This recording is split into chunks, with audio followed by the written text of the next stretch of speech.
We often talk about disruptors, people who shake things up in business or technology. Well, Donald Trump is the ultimate disruptor. I know he's a polarizing figure, but you can't deny his impact. He has completely changed the political playbook. We've been tracking his speeches recently. Listen to how Trump has described America. Our country is a crooked country, okay? It's a crooked country. The United States is now an occupied country. Can you believe I have to say that? We're an occupied country. Broken, crooked, and occupied. That's how Trump described the country that he wants to govern. It's the opposite of traditional political wisdom. No other candidate would trash his own country, but Donald Trump does. And yet he's neck and neck with Kamala Harris. Same with legal cases. Trump has been found guilty of dozens of crimes, including sexual assault and fraud. Yet he could be the next president. Do you see the trend here? The normal rule book does not apply to Donald Trump. What hurts normal politicians actually helps him. The question then is how? To understand that, we must look at his past. Trump has been a member of 3 different political parties: the Democrats, the Republicans, and the Reform Party. In the year 2000, he first ran for president. He sought the Reform Party's nomination, but 3 months later, he quit the race. During the Obama presidency, Trump became active again. He was known for conspiracy theories. For example, he said Obama was not born in the United States. Therefore, his election was illegal. No one took him seriously at that point, but American media loved his outlandish style. They gave him a lot of airtime and coverage. Cut to 2016, Trump decided to run again, and this was an important time in US politics. Most voters were angry with the so-called establishment or the mainstream leaders. In the Democratic Party, Hillary Clinton won the nomination, but Bernie Sanders came in second, a self-described democratic socialist. On the Republican side, Trump clinched the nomination. Again, an anti-establishment candidate. The rest, as they say, is history. Trump never followed the playbook to enter politics. He ripped up the playbook. And that's why people love him. They feel that he's a political outsider, a billionaire who cannot be corrupted by lobbyists or vested interests or even the media, sort of like a man of the people. Whether that's reality or perception is a different matter altogether, but credit to Trump for creating it. Which brings us to this election. What are Trump's biggest strengths this time?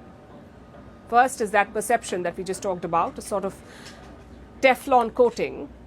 Second is the current geopolitical climate. America is involved in 2 full-blown wars. Both conflicts have strained supply chains and increased cost of living. It fits perfectly into Trump's anti-war agenda. He says he will end both wars on day 1. Again, no details on how, but people like the idea of ending wars. Trump's third strength is authenticity.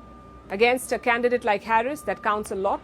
She's made a lot of U-turns in her policy positions, whether it's on border deportations or oil drilling or healthcare, but Donald Trump hasn't. If anything, he has doubled down on his extreme policies. And finally, his biggest strength.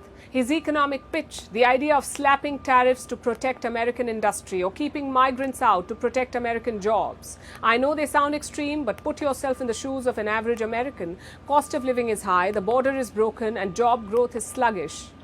Who would you vote for then? The vice president who partially presided over this crisis, or the candidate challenging her? For a lot of Americans, it's a no-brainer. Now we come to the weaknesses. Remember the authenticity we just talked about? Well, that's also a weakness because Trump is authentically racist and misogynistic. So women voters are flocking to Harris. Secondly, his age. As long as Biden was in the race, age was Trump's strength. The moment he dropped out, it became a weakness. Harris is only 60 years old. Donald Trump is 78. His speeches have turned into rambling recently. And he looks visibly worn out. Weakness number 3 is his campaign's ground game. You need people to knock on doors, to make phone calls to potential voters, to help them with voter registration or teach them about early voting. The Democrats have a very large ground presence. Donald Trump does not. He's relying on untested methods. For example, Elon Musk is giving away $1 million to people who register to vote. These strategies do sound good, but they may not be viable. And finally, weakness number 4, his extreme positions may turn away undecided voters and moderates, like his anti-abortion stance, or his call for mass deportation of immigrants, or his refusal to accept election results. Even some Republicans have abandoned Trump because of these positions. Initially, Trump made an effort to correct this. He toned down his abortion rhetoric. He also called himself the father of IVF. But recently, it's back to default, and that may work in Harris's favor. I guess that's the problem with being Donald Trump. Your strengths are also your weaknesses. Washington is all set for a presidential battle like no other. In less than 90 days, it's either going to be him or me sitting in the Oval Office. Kamala Harris versus Donald Trump. All we want is one simple thing: get out on Tuesday. A vice president versus a former president. As we head towards election night, Vantage will be live from the heart of the action.